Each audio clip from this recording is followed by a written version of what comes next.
గుంటూరులో భయంకరమైన వర్షం నాయన. అయినా గాని మమ్మల్ని అందరిని కాచి కాపాడుతున్నారు, దీవిస్తున్నారు. ఎందరో బిడ్డలు దిక్కులేని వారు, అభాగ్యులు, ఎన్నిక లేని వారు, చెట్ల కింద ఉండేవారు. వారి కొరకు విజ్ఞాపన చేస్తున్నాను ప్రభా, పరుపా. వారు ఎక్కడ ఉండాలో, ఏం చేయాలో నీ చేతిలో పెడుతున్నాను. వారిని కూడా దర్శించండి. అనేక మంది ప్రభా పని పాటలకు వెళుతూ ఉంటారు. వారికి కూడా మీరు తోడుండండి. ఇక్కడున్న మా గ్రూప్‌నంతటిని నీ కృపతో భద్రపరిచి, మమ్మల్ని అందరిని ఆశీర్వాదాలతో నింపి, కాపాడి దీవించమని నజరేయుడైన యేసుక్రీస్తు నామమున వేడుకుంటూ ఉన్నాము తండ్రి. ఆమేన్. ఆమేన్. ఇవాళ యేసు నామం అంట మనందరిని విమోచించటానికి శక్తి కలిగిందంట. యేసు ప్రభు నామం. మనల్ని విమోచించటానికి ఆయన శక్తి కలిగింది. కాబట్టి కీర్తన 91:15లో అతడు నాకు మొరపెట్టగా నేను అతనికి ఉత్తరం ఇచ్చెదను. శ్రమలో నేను అతనికి తోడయ్యుండును. అతన్ని విడిపించి గొప్ప చేసేదను. ఇంతవరకు యేసు నామములో గొప్ప శక్తి ఉందని మనం విన్నాం. యేసు నామం అంట రక్షించటానికి మనందరిని రక్షించటానికి శక్తి కలిగింది. మరి యేసు నామములో స్వస్థత ఉంది. మనందరిని విమోచించటానికి శక్తి కలిగింది. తర్వాత దేవుడుగా మాత్రమే వాగ్దానం చేయలేదు గాని మనలను పరిచేందుకు కూడా ఆయన విమోచించాడు.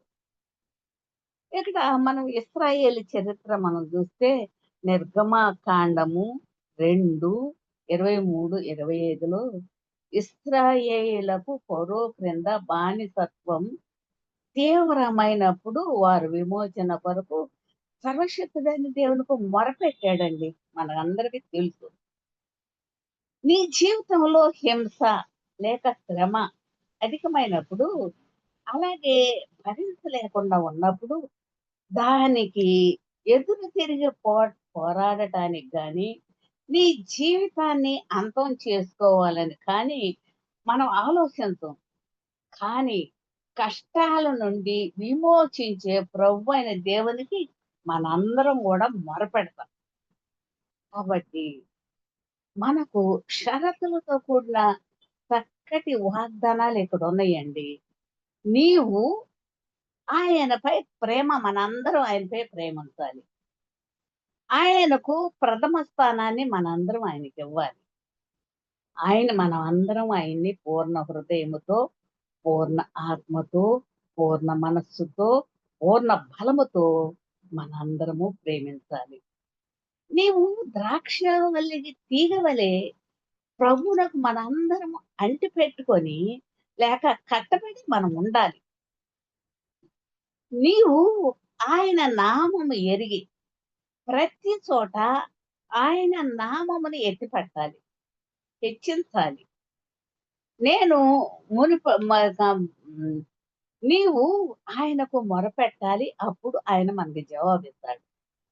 నాకు మొరపెట్టుము, నేను నీకు ఉత్తరం ఇచ్చేదను. నీవు గ్రహింపలేని గొప్ప సంగతులను, గూఢమైన సంగతులను నేను నీకు తెలియజేస్తునని ఇర్మియా గ్రంథము 33:3 మనం చూస్తాము. అడుగుడి మీకు ఇయ్యబడును, వెదకుడి మీకు దొరుకును, తట్టుడి తీయబడునని యేసు ప్రభువారు చెప్పాడు మత్తయి 7:7లో. వాగ్దానాలు ఎన్ని అయినా అన్ని క్రీస్తునందు అవునట్లుగానే ఉన్నాయి. కాబట్టి 2 కొరింథీ 1:20లో మనం దేవుని వాగ్దానాలను అలాగే ఆశీర్వాదాలను పొందాలంటే మనం ఎక్కువగా మనం ప్రేమించాలి. ఆయనకు మనమందరము విధేయత చూపాలి. ఈ విధంగా వాగ్దానం చేశాడు. వీటిని చేసినప్పుడంట ఆయన ఈ విధంగా వాగ్దానం చేసేది ఏంటంట, మనల్నంట ఆయన హెచ్చిస్తాడంటండి. మనల్ని 91వ దావీదు కీర్తన 14 నుంచి. రెండోది ఆయన మనల్ని కనపరుస్తాడంట. మనకు ఉత్తరమిస్తాడంట. శ్రమలో మనకు తోడై ఉంటాడంట. ఆయన విడిపించి మనల్ని గొప్ప చేస్తాడంట. ఆయన దీర్ఘాయువు చేత మనల్ని తృప్తిపరుస్తాడు. ఆయన తన రక్షణను మనకు చూపిస్తాడు. పాత నిబంధనలోని నిర్గమాకాండము, ఇశ్రాయేలు చరిత్ర నుండి మనకు అద్భుతమైన పాఠాలు బోధిస్తున్నాయి. కాబట్టి ఇశ్రాయేలు ఐగుప్తు రాజైన ఫరో క్రింద 430 సంవత్సరాలు తీవ్రంగా హింసించబడ్డారు. వారేమాత్రం బానిసత్వాన్ని భరించలేనప్పుడు వారు సర్వశక్తుడైన దేవుడికి మొరపెట్టారంటండి. అప్పుడు దేవుడు విన్నాడంట. ఆయన తప్పకుండా వింటాడు. ఆయనకు మనం మొరపెడితే మన కష్టాల్లో, శ్రమల్లో ఆయనకు మొరపెడితే ఆయన తప్పకుండా వింటాడు. కీర్తన 115లో మన దేవుడు పరలోకంలో ఉంటాడు. ఆయనకు ఏది ఇష్టమో దాన్ని చేస్తాడు. ఆయనకు ఆయనకి చెవులున్నాయి ఆలకిస్తాడు. ఆయన కళ్ళున్నాయి చూస్తాడు. బైబిల్‌లో ఉన్న దేవుడి గురించి తెలియని వారికి ఏమవుతుందో చూడండి. వారు విగ్రహములు వెండి, బంగారువి. అవి మనుష్యుల చేతి పనులు. వాటికి నోరుండి పలుకవు, కన్నులుండి చూడవు, చెవులుండి వినవు. ముక్కుండి వాసన చూడవు, చేతులుండి ముట్టుకొనవు, పాదములు ఉండియు నడువవు, గొంతుకుతో మాట్లాడవు. వాటిని చేయువారును వాటి వంటి వారే. నమ్మిక ఉంచు వారందరూ వాటి వంటి వారై ఉంటారు. కాబట్టి నిర్గమ 2:24, 25లో దేవుడు వారి మూలుగులను ఇశ్రాయేలీయుల ప్రజల మూలుగులను ఆయన విన్నాడంటండి. అబ్రహాము, ఇస్సాకు, యాకోబులతో చేసిన నిబంధన జ్ఞాపకం చేసుకున్నాడంట. దేవుడు ఇశ్రాయేలును చూచాడంట. దేవుడు వారి యందు లక్ష్యముంచాడంట. ఆ విధంగా నీవు సజీవుడైన దేవునికి మొరపెట్టినప్పుడు మొదటగా మన మూలుగులు ఆయన వింటాడు. ఆయన తన కుమారుడైన యేసుక్రీస్తు చేసిన రక్త నిబంధనను జ్ఞాపకం చేసుకుంటాడు. దేవుడు మనలను చూచి మనపై కనికరము చూపుతాడు. ఆయన ఎవరిని ఎన్నుకున్నాడో వారి ద్వారా మనలను విమోచించుటకు ఆయన దిగి వస్తాడు. అప్పుడు మనం ఏం చేయాలి? మనం ఎప్పుడూ ఆయనకు మొరపెట్టాలి. పరలోకానికి పరలోకానికి ఫోన్ మనం ఎప్పుడు చేస్తాము? నాకు మొరపెట్టుము నీకు ఉత్తరమిస్తాను. నీవు గ్రహింపలేని గొప్ప సంగతులను, గూఢమైన సంగతులను నీకు తెలియజేతును అని యిర్మీయా 33:3లో ఉంది. మరి నీవు ఒక వ్యక్తికి ఫోన్ చేసినప్పుడు అటు ప్రక్క నుండి నువ్వు వింటావు. నీవు సంప్రదించడానికి ప్రయత్నిస్తున్న వ్యక్తి మరొక కాల్‌లో ఉన్నాడు. అప్పుడు నీవు కొంతసేపు ఆగొచ్చు, లేకపోతే తర్వాత ఫోన్ చేయొచ్చు. లేక నువ్వు సంప్రదించాలనుకున్న వ్యక్తి కవరేజ్ ఏరియాలో లేరు అని రావచ్చు. అతని ఫోన్ ఆపేసి ఉంది అనే సంఖ్యాలు మనం వినగానే మనకు చిరాకు పుడతది అప్పుడప్పుడు. ముఖ్యమైన సంగతులు తెలియజేయాలంటే చిరాకు పుడతది. అయితే ఇక్కడ మనం ఒక శుభవార్త ఏంటంటే, పరలోకపు నంబర్‌కు నెట్‌వర్క్ ఉండదంట. పరలోకపు నంబరు ఎప్పుడు అందుబాటులో లేకుండా ఉండదు. పరలోకపు నంబరు ఎప్పుడు మరి అందుబాటులో ఉండదు కనుక మనం ఎప్పుడు ఆయనకు వందనాలు చెల్లించాలి. ఏ సమయంలోనైనా, రాత్రైనా, పగలైనా నీవు దేవునికి మొరపెట్టవచ్చు, ప్రార్థించవచ్చు. అప్పుడు ఆయన అంటాడంట, "నా బిడ్డ నేనిక్కడే ఉన్నాను. నీకేం కావాలి?" అంటాడంట. యెషయా 58:9లో మనం చూస్తాం. మన దేవుని ఫోను నంబరు అందుబాటులో ఉంటుంది. అందుకే నేను ఎస్తేరు ప్రార్థన ఉద్యమాన్ని మనం ప్రారంభిస్తే రాత్రి ప్రగలు సహోదరులు వాయిస్ మెయిల్ ద్వారా విజ్ఞాపన ప్రార్థనలు చేస్తున్నారు. కాబట్టి ఎంతో శక్తివంతంగా కొనసాగుతున్నాయి. మీరు కూడా అందుబాటులో ప్రార్థన భాగస్వామిగా చేయవచ్చు. కాబట్టి ప్రార్థన అవసరతలకు మరియు పుస్తకాలు కొనేందుకు మీరు మమ్మల్ని మరి అవసరతలో మనము తెలుసుకోవాలి. ఇశ్రాయేలీయుల విమోచన, నూతన ఇశ్రాయేలీయుల విమోచన అంట. ఇశ్రాయేలీయులు పరలోకపు ఫోను నంబరు కాల్ చేసి దేవుడు వెంటనే చర్య తీసుకున్నాడంట. దేవుడు మండుతున్న పొద నుండి మోషేని పిలిచాడంట. మరియు యెహోవా ఇట్లన్నాడు, నేను ఐగుప్తులోనున్న నా ప్రజల బాధను నిశ్చయముగా చూశాను. పనులలో నుండి తమ్మును మొరపెట్టు వారిని బట్టి వారు పెట్టిన మొరను నేను విన్నాను. వారి దుఃఖము నాకు తెలుసున్నది. కాబట్టి ఐగుప్తీయుల చేతుల నుండి వారిని విడిపించడానికి ఆ దేశములో నుండి విశాలమైన మంచి దేశమునకు అనగా కనానీయులకు, హిత్తీయులకు, అమోరీయులకు, పెరిజ్జీయులకు, హింసీయులకు, యెబూసీయులకు నివాస స్థానమైన పాలు తేనెలు ప్రవహించే దేశమునకు వారిని నడిపించుటకు నేను దిగొచ్చానండి అని చెప్తాడు. నిర్గమకాండము 3:7-8 దేవుడు మరియు మోషే మధ్య జరిగిన సంభాషణ 3, 4 అధ్యాయాల్లో మనం ఇంటికెళ్ళి చదువుకుంటే ఇక్కడ మోషే దేవునితో సాకులు చెప్పడం మొదలెడతాడండి. చివరికి దేవుడు మోషేపై కోపగించి నీ అన్నయ్యగు అహరోను నువ్వు తీసుకొని వెళ్ళని ఆజ్ఞాపిస్తాడు. అప్పుడు మోషే ఫరో ఎదుటికి వెళ్ళాడు. కానీ రాజు మోషే అహరోన్ల మాట అసలు వినల. అతను బానిసలను ఐగుప్తు నుండి బయటకు వెళ్ళనివ్వల. దేవుడు 9 తెగుళ్ళు పంపించాడు. దీని గురించి మీరు 7-10 అధ్యాయంలో మనం చదవచ్చు. తెగులు ఐగుప్తుని మొత్తిన ప్రతిసారి ఈ తెగుల నుండి విడిపించేందుకు ప్రార్థించమని మో ఫరో మోషేను బ్రతిమాలతాడు. ఎప్పుడు తెగులు వచ్చినా సరే, అయ్యా ఈ తెగులు పోయేటట్టుగా మోషే ప్రార్థన చేస్తున్నాడు.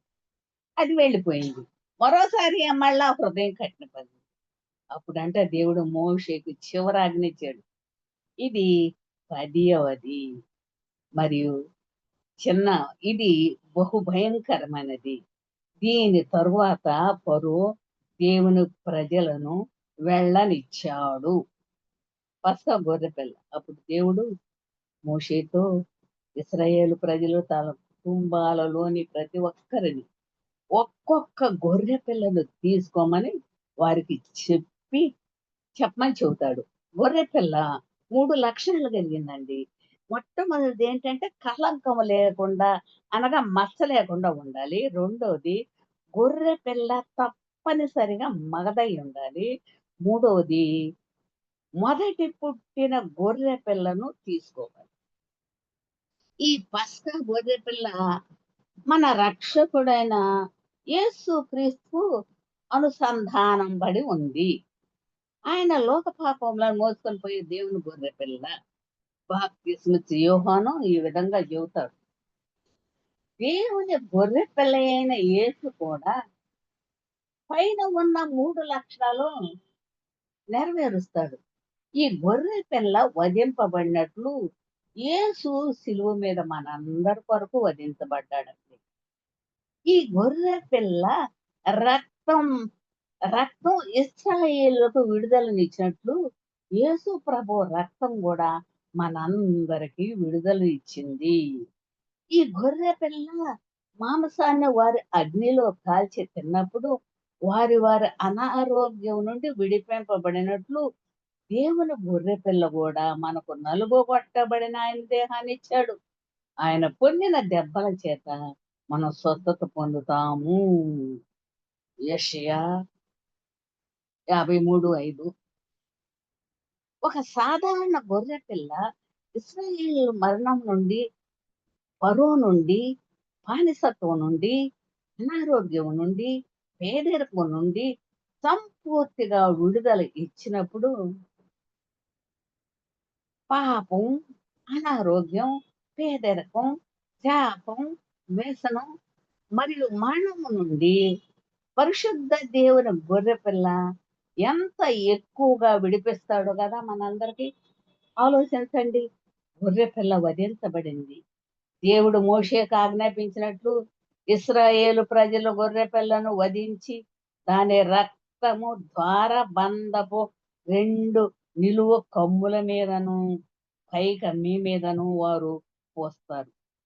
మధ్యరాత్రి సంహార దూత వెళుతూ ఆయన రక్తపు గురుతున్నది చూస్తున్నాడు. రక్తపు గురుతున్న ఇంట్లో మరణం జరగల. ఐగుప్తీయుల ఇండ్లకు గొర్రెపిల్ల రక్తము లేదు.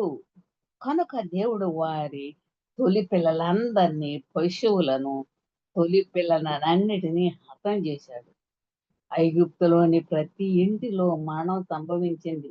ఒక్క ఇల్లు కూడా మినహాయింపబడల. నిర్గమాకాండము 12:30లో మనం చూస్తాం.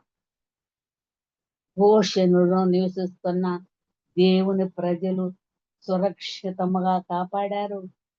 ఇశ్రాయేలీయుల మధ్య ఏ మరణము సంభవించలేదు. గోషెనులో నివసిస్తున్న ఇశ్రాయేలు ప్రజలను 9 తెగుళ్ళు తాకల. తొలి పిల్లల మరణమైన పిదప తెగులు కూడా దేవుని ప్రజలను తాకలమ్మా, ఇశ్రాయేలు ప్రజలను. దీన్ని బట్టి అసలు మనకేం అర్థమవుతుంది? మొదటిగా దేవుని చేత ఎన్నుకోబడిన మనందరం కూడా నూతన ఇశ్రాయేలీలం. యేసుక్రీస్తు మన పస్కా గొర్రెపిల్ల. ఆయన మన కొరకు రక్తం కార్చాడు. మన దేవుడు తన ప్రజలకు మరియు అన్యజనులకు మధ్యనున్న తేడా చూపేటువంటి దేవుడు మన దేవుడు. ఇశ్రాయేలు వలె మనం యేసుని రక్తం మన నుదిటి కమ్ములపై మరియు మన హృదయం ద్వార బంధాలపై పూసినప్పుడు మనము నివాసాలకు ఏ తెగులు రాదు. సాతాను మనపై దాడి అనేది చేయదు. తొలి సంతానమైన యువరాజు కూడా మరణించాడు. తన ప్రశస్తమైన కుమారుని చేతులు తీసుకొని ఆడటం ప్రారంభించాడంట ఫరో భయంకరమైన 9 తెగుళ్ళు తట్టుకున్నాడు గాని అతని హృదయం కఠినపరచబడింది. కానీ అతడు గొర్రెపిల్ల రక్తం చూసినప్పుడు అతని హృదయం కదిలించబడింది. వెంటనే అతడు మోషేతో, నీ ప్రజలు తీసుకువెళ్ళిపోవయ్యా, అయిందేదో అయింది అంటాడు. చివరికి ఆ విధంగా దేవుడు ప్రజలను ఫరో నుండి విడుదల చేశాడు. ఐగుప్తులో గొప్ప రోదన కలిగింది. నిర్గమ 12:30లో మన శత్రువైన సాతాను అద్భుతాలకు, నాశనానికి భయపడడు. కానీ నీపై దేవుని గొర్రెపిల్ల రక్తాన్ని చూసినప్పుడంట ఆ దయ్యం వణికిపోతుందంట. ఎందుకంటే యేసుని రక్తంలో గొప్ప శక్తి ఉందండి. పిల్లను చంపి దాన్ని రక్తము వారి ఇళ్లపై పోయమని ఇశ్రాయేలు దేవుడు ఆజ్ఞాపిస్తాడు. అప్పుడు రాత్రి అగ్ని చేత కాల్చబడిన మాంసమును, పొంగని రొట్టెను, చేదు కూరలతో వారు తినాలి.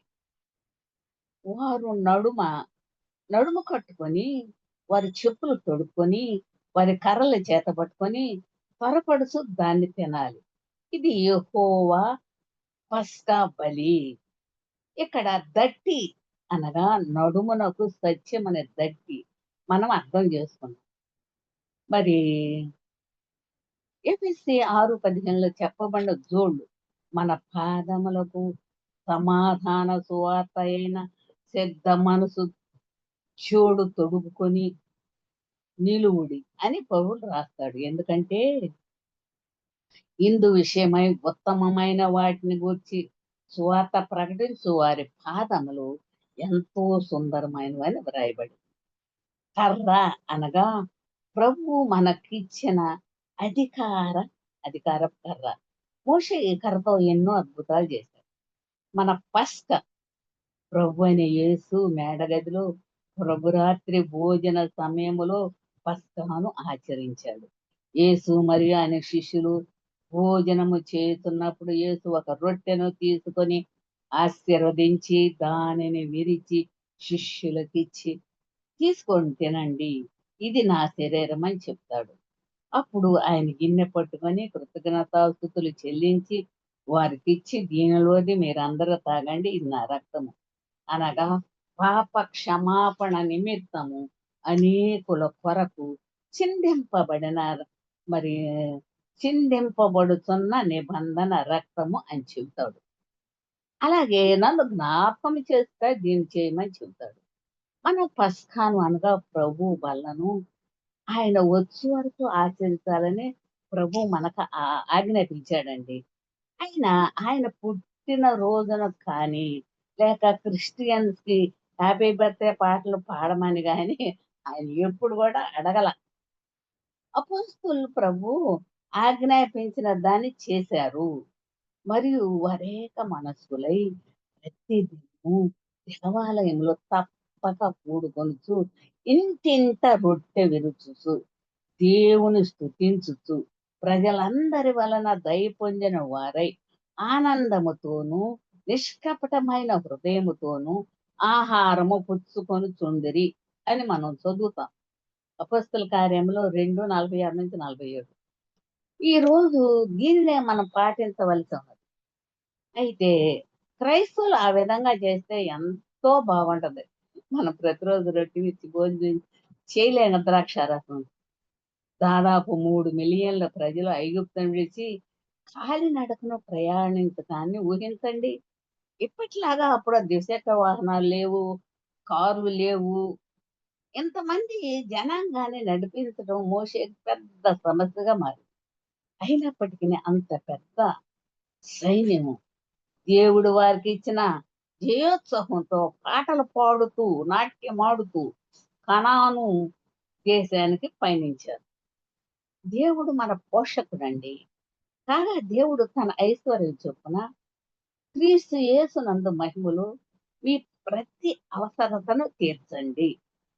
దేవుని పేరు యెహోవా ఈరే. మన పోషకుడు చూస్తున్నాడు. మేఘస్తంభము మరియు అగ్నిస్తంభము.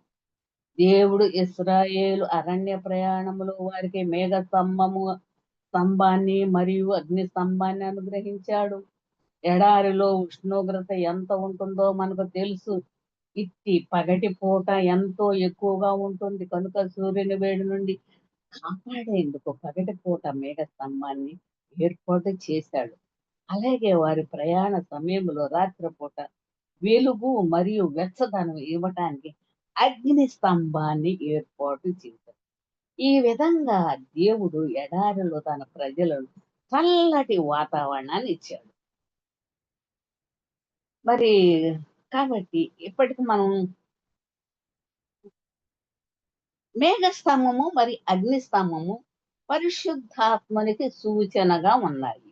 మనం యేసుని రక్షకునిగా ప్రభువుగా స్వీకరించినప్పుడు దేవుడు పరిశుద్ధాత్మతో మనల్నంట కప్పుతాడంటండి. ఆ తర్వాత పరిశుద్ధాత్ముడు ఒక విశ్వాసికి సర్వస్వం అవుతాడు.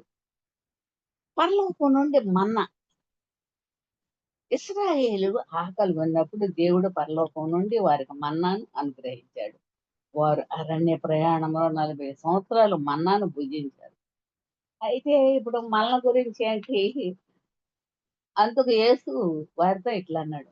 జీవాహారం నేనే. నా యొద్దకు వచ్చువాడు ఏమాత్రము దప్పికొనడు.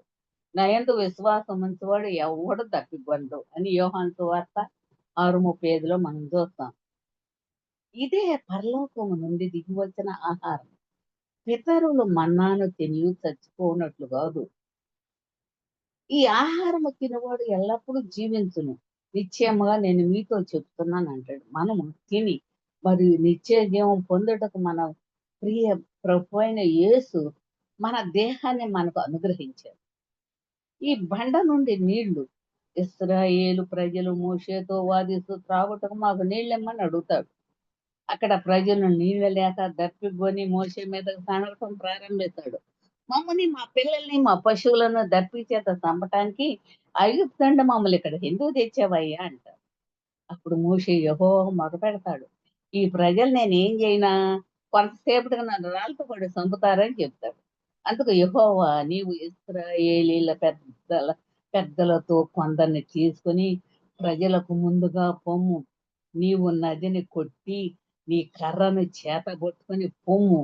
ఇదిగో అక్కడ హోరేబులోని బండ మీద నేను నీకు ఎదురుగా నిలుస్తాను. నీవు ఆ బండను కొట్టగా ప్రజలు త్రాగుటకు దానిలో నుండి నీళ్లు బయలుదేరినని మోషేతో సెలవీయగా, మోషే ఇశ్రాయేలు పెద్దల కన్నుల ఎదుట అట్లు చేశాడు. అదే విధంగా ఇశ్రాయేలు ప్రజలు బండ నుండి నీళ్లు త్రాగారు. ఇప్పుడు మనం త్రాగే మినరల్ వాటర్ కంటే ఎంతో స్వచ్ఛమైనవి కదా! అపోస్తలుడైన పౌలు మొదటి కొరింథీ 10:4లో ఇశ్రాయేలీయులను వెంబడించిన బండ క్రీస్తు అని రాశాడు. యేసుక్రీస్తు యుగములకు కర్త. మోషే బండను కొట్టినప్పుడు నీళ్లు ప్రవహించాయి. శిలువపై సైనికులు యేసును ప్రక్కలో పొడిచారు. అప్పుడు నీరు మరియు రక్తము ప్రవహించాయి.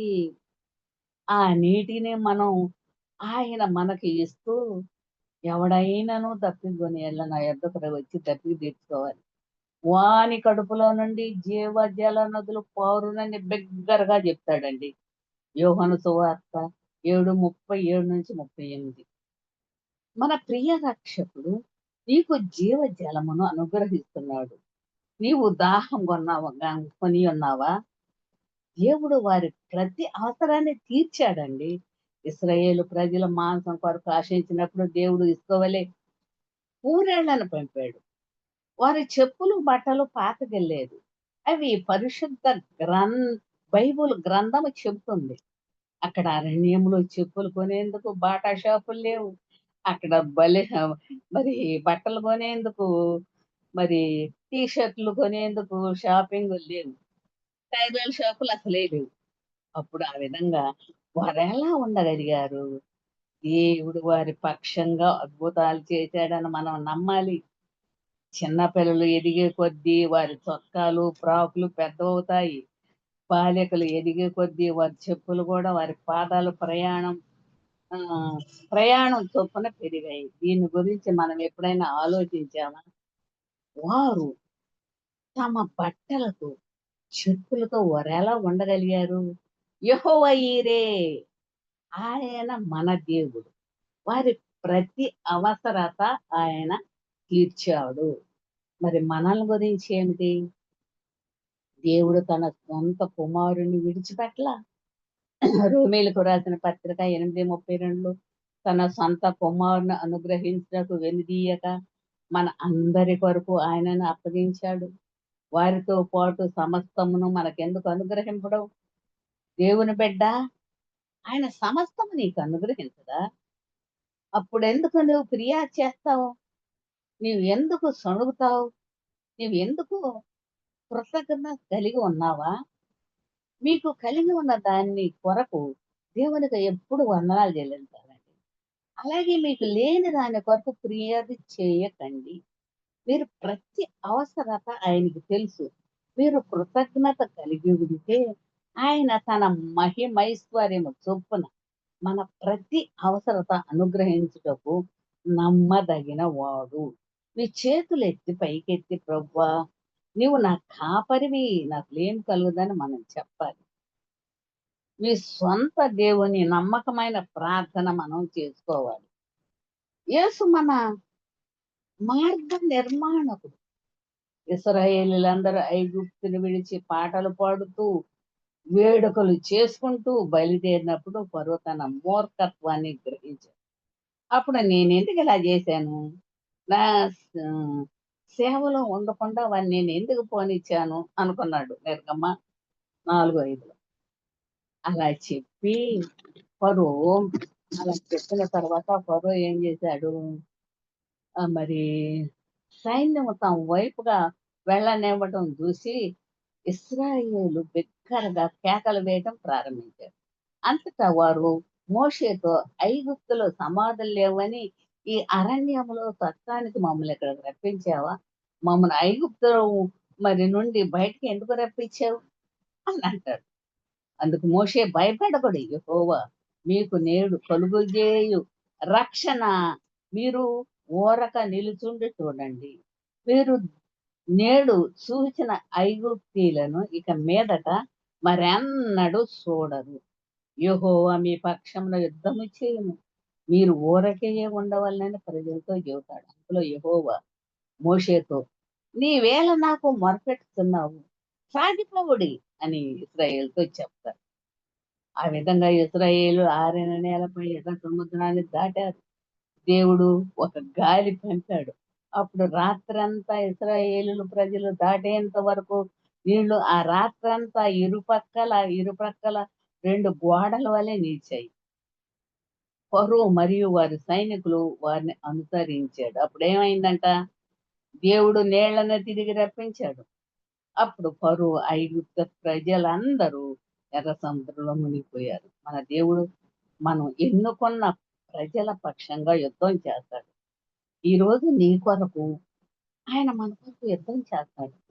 అప్పుడే నీ జీవితంలో ఎర్ర సముద్రంలో నీ కొరకు మార్గాన్ని నిర్మిస్తున్నాడు. ఈరోజు నీవు చూస్తున్న నీ శత్రువును మరెన్నటికీ నీవు చూడవు అని సర్వశక్తుడైన దేవుడు మనకు చెబుతున్నాడు. యేసు మన మార్గ నిర్మాణకుడు. మరి మీ జీవితంలో ఎటువంటి ఎర్ర సముద్రాన్ని మనందరము ఎదుర్కొంటున్నామంట? నేనే మార్గం అని యేసు ప్రభువు చెబుతున్నాడు. అవును, ఎక్కడ మార్గము కనబడలేదో అక్కడ యేసు మార్గము స్థిరపరుస్తున్నాడు. యేసే నా మార్గము, యేసే నా సత్యము, జీవమని పాడేదాం.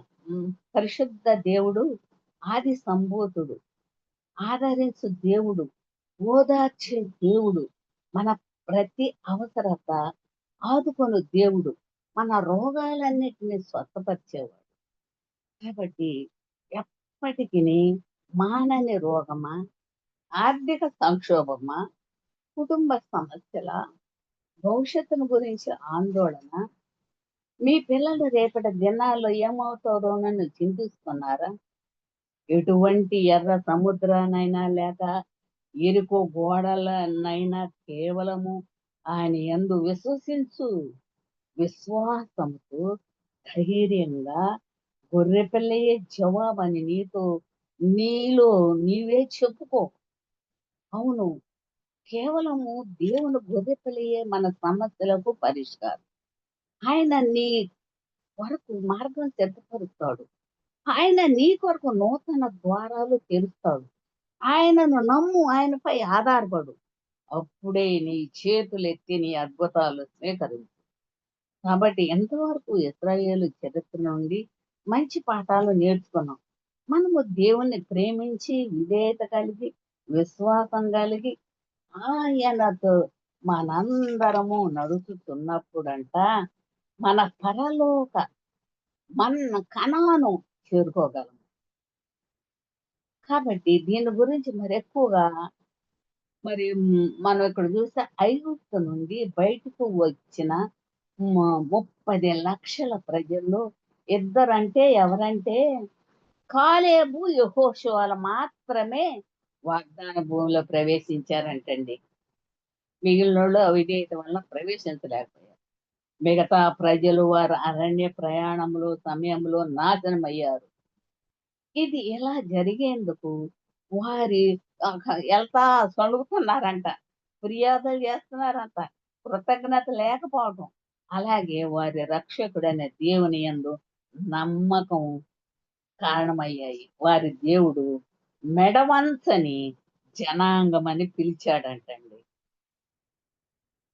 ఇశ్రాయేలు ప్రజల వలె మనం కూడా పరలోకానికి ప్రయాణం చేస్తున్నాం. మనం ఈ లోకంలో ప్రదేశులము మరియు యాత్రికులమై ఉన్నామని పౌలు రాశాడు.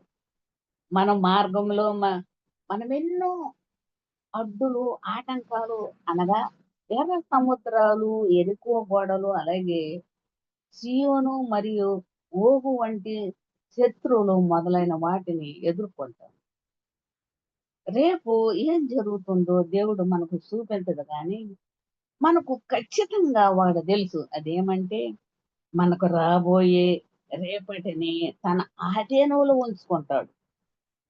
ఇర్మియా 29:11 ఉన్న ఒక చక్కటి వాగ్దానాన్ని చూడండి. నేను మిమ్మల్ని గూర్చి ఉద్దేశించిన సంగతులను నేను ఎరుగుదును. రాబో కాలమందు మీకు నిరీక్షణ కలుగునట్లుగా అవి సమాధానకరమైన ఉద్దేశములే గాని హానికరమైనవి కావని ఇదే యెహోవా వాక్కు. వాగ్దాన దేశానికి వెళ్ళే మార్గములో నశించిన లక్షలాది మంది ఇశ్రాయేలు వలె మన పరిస్థితి అలా ఉండకూడదు. అలా కాకుండా మనం యెహోషువ మరియు కాలేబు వలె సరియైన దృష్టి, స్పష్టమైన దర్శనము, దేవుని యందు సంపూర్ణమైన విశ్వాసం కలిగి ఉండాలి.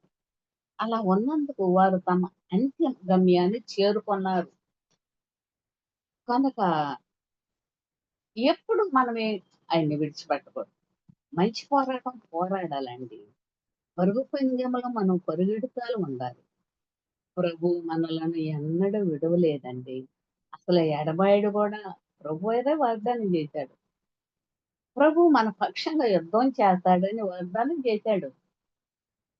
ప్రభు మనకు శుభప్రదమైన నిరీక్షణ మరియు ఉజ్వల భవిష్యత్తునిస్తానని ఆయన వాగ్దానం చేశాడు.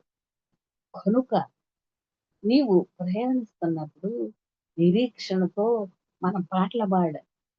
కాబట్టి మరి యేసు నామము కొన్నిసార్లు దయ్యాల మీద అధికారం కలదంటండి. దయ్యాల మీద అధికారం కలిగిందంట. యేసంట మార్కు సువార్త 5:13 యేసు వాటికి సెలవీగా అపవిత్రాత్మలు వారిని విడిచి పందుల్లో ప్రవేశింపగానే ఇంచుమించు 2000 సంఖ్య గల ఆ మంద ప్రాంతము నుండి సముద్రపు దారిని వడిగా పరిగెత్తుకొని పోయి సముద్రములో పడి ఊపిరాడక చచ్చారంట. మార్కు సువార్త 5:13. యేసునామము దయ్యాలని హింసించేటి నుండి మనకి శక్తినిస్తుందండి. యేసునామము దయ్యాలు వంగుతాయంట. మరి దయ్యాలంటే వణికిపోతాయంట. దయ్యాలు పారిపోతాయంట. కాబట్టి అలాగే నీవు నేను ప్రభువైన యేసునామంన ధరించాలి. దయ్యాలకు మన ముందు వంగాలి. ఆళ్ళొచ్చి మన ముందు వంగేలాగా మనం చూడాలి. కాబట్టి యేసు దయ్యము పట్టిన వ్యక్తిని విడిపించాడు. ఒక్క దయ్యంతో కాదు, దాదాపు 2000 మంది దయ్యాలను విడిపించబడ్డాడు యేసుప్రభు. కాబట్టి ఒక దయ్యాన్నే భరించలేము. అటువంటప్పుడు ఒక వ్యక్తి పెద్ద దయ్యాన్ని అంటే సైన్యం ఆవరించి ఉందంటే మనం ఊహించండి. దయ్యాలు పట్టిన వ్యక్తి సమాధుల్లో నివసించేవాడంటండి. అతని గొలుసులతో ఎవరు బంధించలేకపోయారు. ఎందుకంటే వాటిని గొలుసులతో బంధించారు కాబట్టి.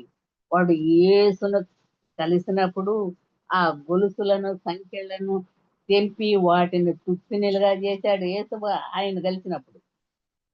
వాడిని ఎవ్వరు సాధుపరచలేకపోయారు. అయితే వాడు రాత్రంతా తన్ను తాను గాయపరుచుకున్నాడు. ఆ వ్యక్తి ఎవరంట? సేన అనే 2000 దయ్యాలున్నాయంటండి అతనిలో. భయంకరంగా పీడించాడంట. వాడు యేసుని చూసి, "యేసు సర్వోన్నతుడైన దేవుని కుమారుడా, నాతో నీకేమి? నన్ను బాధపరచమని, నన్ను బాధించని దేవుడి పేరిట నీ నానబెడుతున్నానని" బిగ్గరగా కేకలు. అప్పుడంటే యేసు అపవిత్రాత్మ ఈ మనిషిని వదిలిపొమ్మని వానితో చెప్పాడు. అప్పుడు ఆ పందులలో ప్రవేశించున్నట్లు వాటి యొద్ద నుండి పంపుమని ఆ దయ్యములను ఆయనను బతిమాలుకొన్నాడు.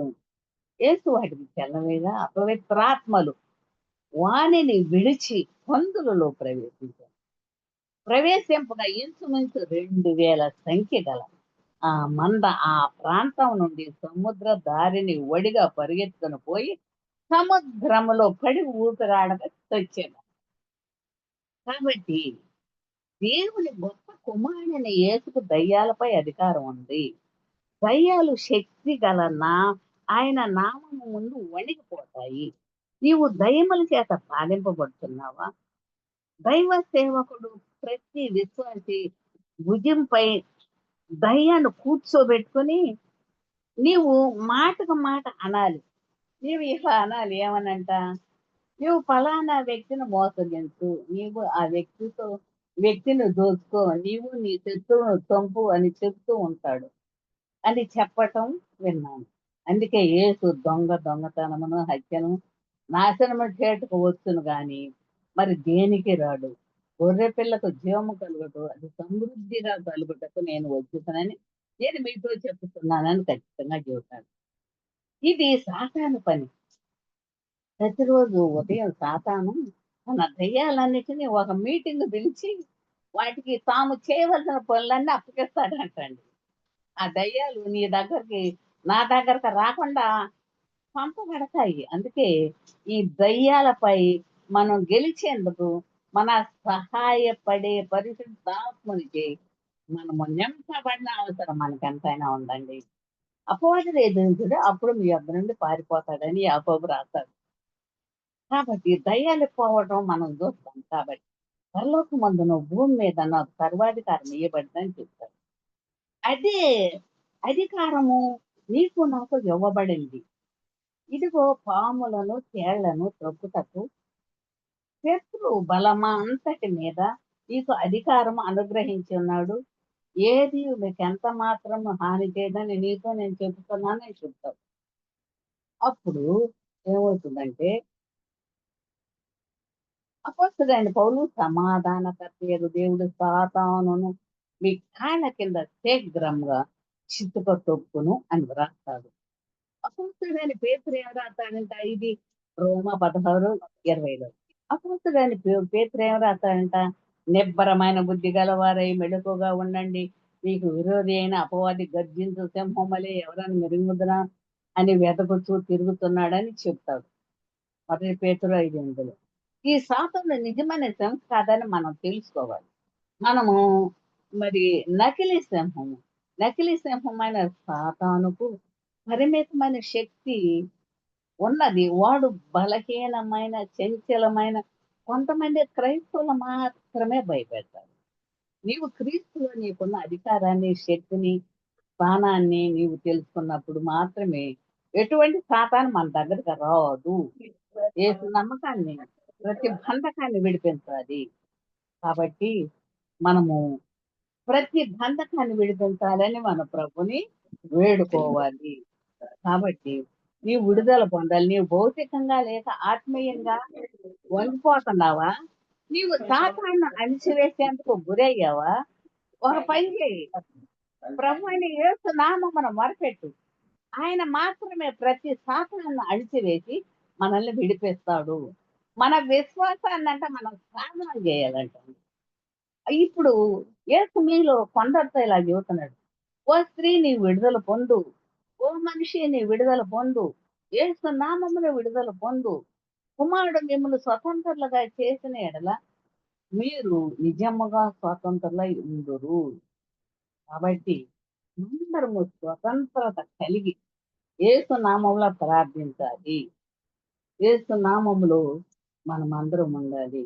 మరియు తమ ప్రధానత్వము నిలుపుకొనక తమ విశ్వాస తలమును విడిచిన దేవదూతలకు మహాజన్మ జరుగు తీర్పునకు చెలిక చీకటిలో నిత్య పాశములో ఆయన బంధింపబడి భద్రము చేయబడి. కాబట్టి అపోస్తులు ఒక్క మాట చెప్పిస్తారు. అపోస్తుల మాటలు మనం గుర్తించుకోవాలి. అంత్యకాలమున తమ భక్తిహీనమైన దురాశలు చొప్పున నడుచు పరిహాసకులందరూ జ్ఞాపకం చేసుకోండి. మీరు విశ్వసించు అతి పరిశుద్ధమైన దాని మీద మిమ్మును మీరు కట్టుకొనుతూ పరిశుద్ధాత్మలో ప్రార్థన చేయాలి. నిత్య జీవార్థమైన మన ప్రభువు యేసు క్రీస్తు కనికరము కొరకు కనిపెట్టండి. దేవుడు ప్రేమతో నిలుచున్నట్లు కాచుకొని ఉండుడి. కనికరము కలిగి మనకు మాదిరిగా ఉన్న యేసు వలె వ్యత్యాసాన్ని చూపుదాం. ఎందుకంటే మీరు నూతన సృష్టి పరిశుద్ధులను ఏర్పరచబడిన వారు గనుక సందేహపడు వారి మీద కనికరము చూపుడి. అగ్నిలుండిన వారిని లాగండి. అగ్ని నుండి లాగినట్లు కొందరిని రక్షించుడి. శరీర సంబంధమైన వారి అపవిత్ర ప్రవర్తనకు ఏ మాత్రము నొప్పు కొనక దానిని అసహించుకొనుతూ భయముతో కొందరిని కరుణించండి. కాబట్టి దేవుడు మిమ్మును తొట్టిల్లకుండా కాపాడతాడు. తొట్టిల్లకుండా మిమ్మల్ని కాపాడుటకు తన మహిమ ఎదుట ఆనందముతో మిమ్మల్ని నిర్దోషులుగా నిలబెట్టుటకు శక్తి గల మన రక్షకుడైన అద్వితీయ దేవునికి చాలా వందనాలు. కేవలము దేవునికే మహిమ. మన ప్రభుని యేసుక్రీస్తు ద్వారా మహిమయు, మహత్యమును, ఆధిపత్యమును, అధికారమును యుగయుగములకు పూర్వమును, ఇప్పుడును, సర్వయుగములకు కలుగునుగాక. ఆమేన్. యేసు నామమునకు శక్తి ఉందని మనం ఎల్లప్పుడూ గుర్తించుకోండి. ఆ విధంగా ఉండటానికి పరిశుద్ధాత్మ దేవుడు తోడై ఉండి నడిపించును గాక. ఆమేన్.